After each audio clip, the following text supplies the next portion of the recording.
Hello everyone, welcome to this final episode of Write Your World. My name is Peter, the facilitator for this program.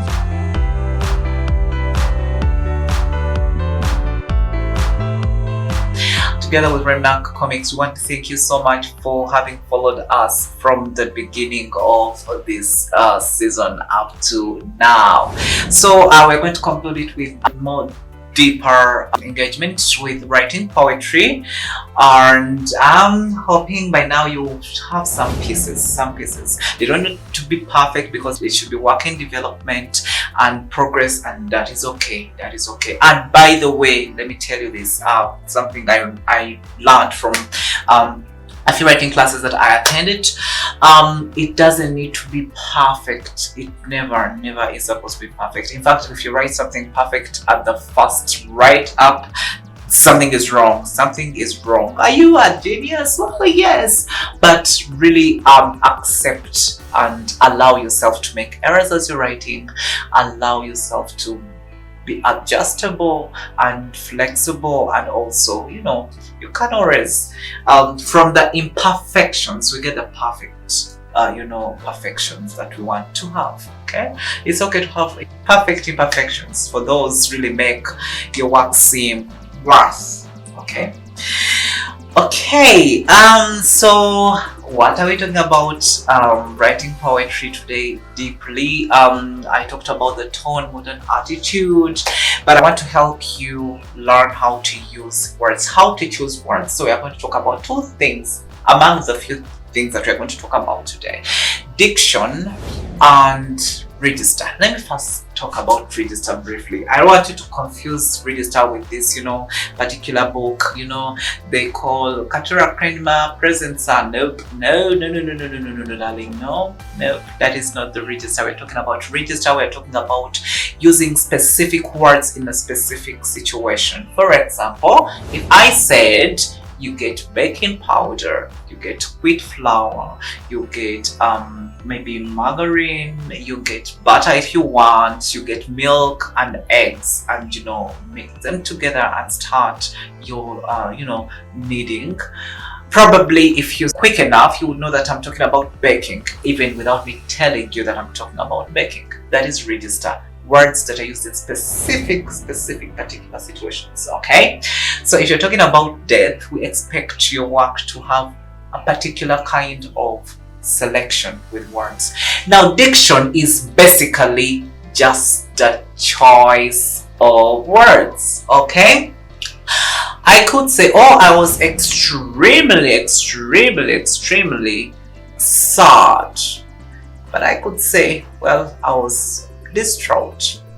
Okay, so I'm choosing distraught because it has a stronger meaning of sadness than sad.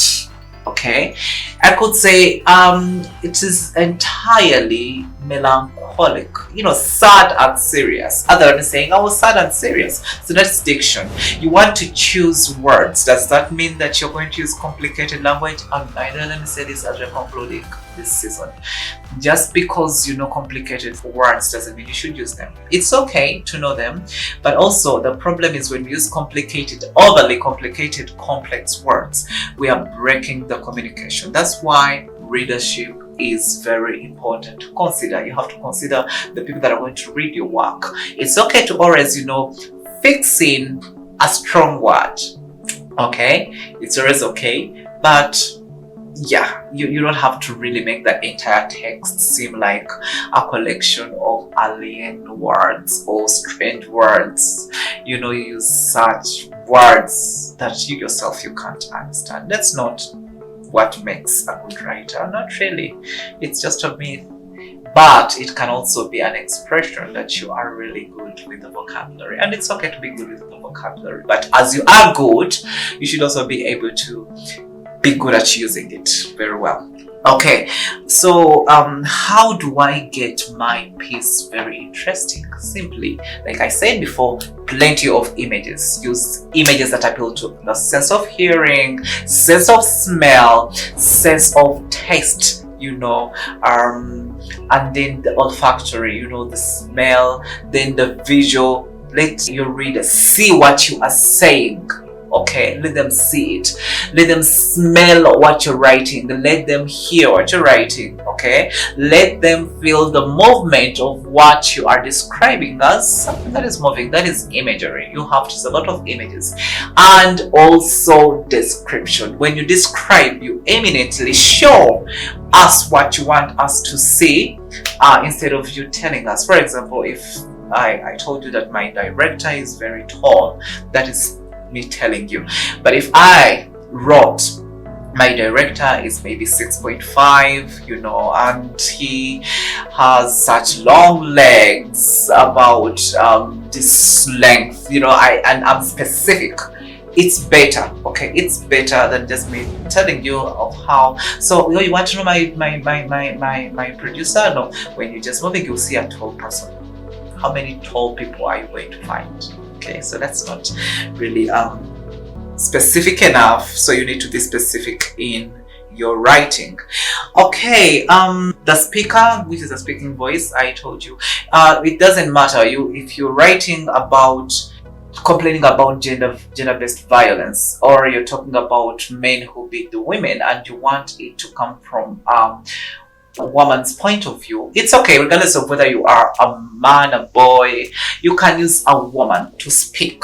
It's okay. So the speaker and the writer are completely two different personalities and two different identities. Okay, yeah. So use the person, the voice that you feel will communicate better for you. Let me give you an example based on Jack Mapange's Song of Chickens. As far as I know, Jack Mapange is not a chicken, for that matter. It's not a hen, neither is he a cock or a chick, no. But he adopts a voice of chickens, to communicate what he wants to say. Okay, and then also Song of a Cow, Professor Timothy Wangusa is not a cow, no. If anything, he should be a bull, but he's not an animal. But the voice of the speaker is a cow's voice. Okay, so that's what I'm talking about. Speaker is very important. You have to just pick a speaker that is, that works for the ideas that you want to present. That is very okay. Okay, so I want to talk about the poetic quoted, because I basically explained the tone, mood, attitude, and atmosphere. Those are the 4 things that I call the poetic quoted, because they should be conveyed in the writing. Remember, we have very many genres of literature, rather of poetry. It's up to you to base in one. You can write a morning poem, you can write other living factors of black verse and free verse. You don't need that for now. Okay, you just write freely as much as you can. Okay, so this is what's up. This is the giveaway that we are giving for as we come to the end. Okay, my time is out and up, but so if you really need further guidance on writing the things, you can always leave a comment with your email, and we shall send you any literature that we think will be helpful to you. You just tell us the problem and we shall have it emailed to you. Then the other thing is we want to really track your progress with writing from where we began up to this finalizing episode. So always try to share your ideas. What challenges are you finding?